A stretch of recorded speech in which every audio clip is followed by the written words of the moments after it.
So at the end of the last video, we had cleaned the carb out, put fresh gas in, new spark plugs, cleaned the air filter, and started it one time.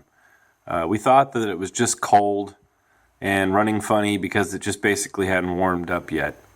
But after doing some more test runs the next day, we concluded that it just wasn't running right. It still was only hitting on one cylinder, and we decided that it was for a compression check and a leak down test. Test actually showed 100 pounds per side, which isn't terrible, but it isn't great either. We decided that that wasn't the reason why it was missing on one side and that there had to be something else that we were missing. Alright, so we just did the compression check, and about 100 pounds per side. It's only hitting on one cylinder right now. It's only hitting on the right side. This left side cylinder, for some reason, it just wasn't hitting at all. Switched the coil plugs around, see if maybe it was just hitting on one side because of an electrical issue, and problem stayed on the left cylinder. So now we're checking to see if it'll pass a leak down. You can see right there, the pipes rubbed up against the cylinder. I was up at the dunes on the first run with this new setup, the ported cylinders from Cycle Tech and the new ADA cool head. So I don't think it's leaking right there, but it's a good spot to check. See if it passes a leak down here in a few minutes.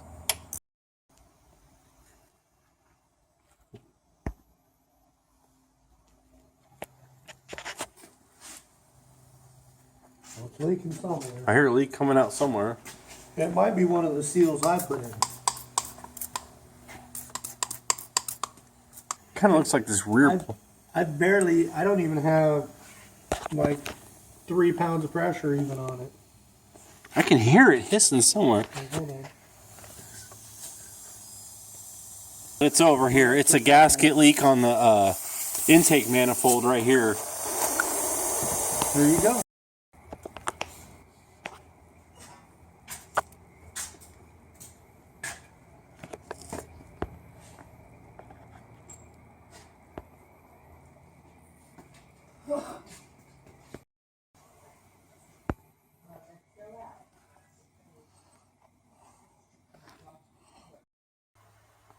So after we replaced the intake manifold gasket, we put the carb back on, and we tried to start it again, and the thing just still would not run right. It was just missing and sputtering on one side, and I decided to go ahead and just break down and take the engine back out of the frame and pull the head out so we could see what was going on inside the cylinders and with the pistons.